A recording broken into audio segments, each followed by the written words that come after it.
en phase de pose du pare-vapeur. C'est le bordel ou c'est pas le bordel? C'est le bordel un peu quand même. Non, ça se fait bien. Ouais, ça se fait bien, on me dit.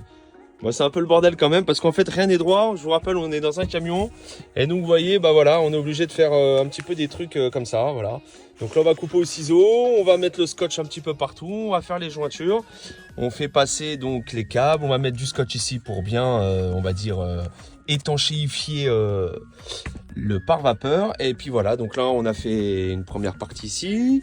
On a fait une autre partie ici. Et puis, bah, on va attaquer le plafond. Enfin, voilà. Et en fait, le pare-vapeur est agrafé sur les tasseaux. Voilà, tout simplement. Et puis, bah, après, on va mettre en place le scotch. Allez, à tout à l'heure. Bon, les amis, c'est long, c'est chiant, c'est galère. Je savais que ça serait galère, mais là, c'est vraiment galère.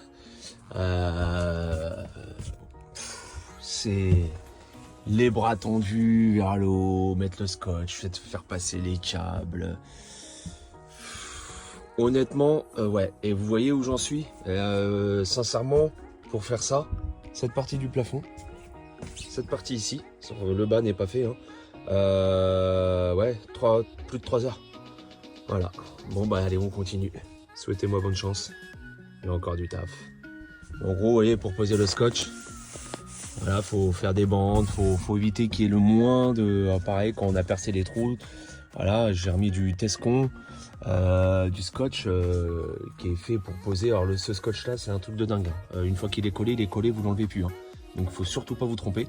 Bon, bah j'ai plus assez de Tescon pour finir, les amis. Ouais, bon, là-bas il en manque, hein, au bout, mais forcément, j'en ai pas assez. Et il me manquera cette partie-là. Sinon, tout le reste est fait.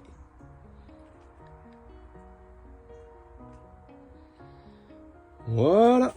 Et bah, on va terminer tout ça. Voilà, on va aller racheter le Tescon qui manque et puis bon, on va terminer.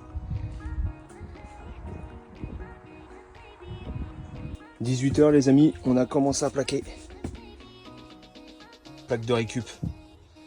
Poncé à l'arrache, mais c'est pas grave. Le principal, c'était d'enlever un petit peu ce qui était abîmé.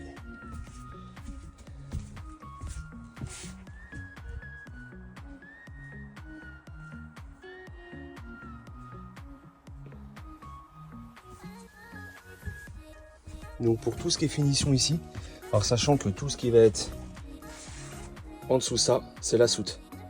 Donc ça va être peint, ok, il n'y aura pas de lambris à cet endroit-là. Bon, vous voyez ici, il va y avoir...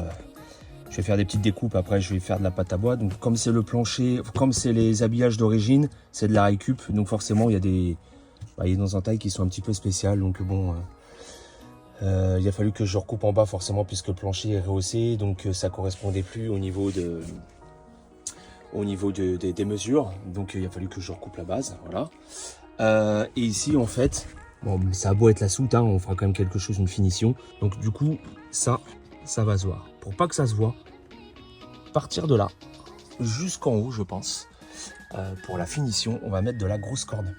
Et la grosse corde en fait fera tout le tour, histoire d'avoir une finition un petit peu sympa et de cacher un petit peu ces genres d'imperfections. Voilà.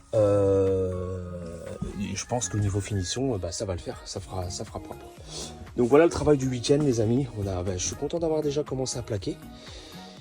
Ma batterie est toujours à 100%. Là-haut, c'est fait. Ici, c'est fait. Il manque plus que la vitre à faire. Je prends énormément de retard sur la pose de la vitre, mais en fait, j'attends que quelqu'un vienne m'aider pour le faire parce que j'ai pas envie de m'aventurer dans le truc tout seul. J'ai recommandé du Tescon parce que, comme je vous ai expliqué, il m'en manque. Donc, j'ai pas pu finir le toit. Donc, voilà, on a bien bossé toute la journée là-dedans. On a bien avancé. Voilà. Et la suite prochainement, les amis. À bientôt. Ciao.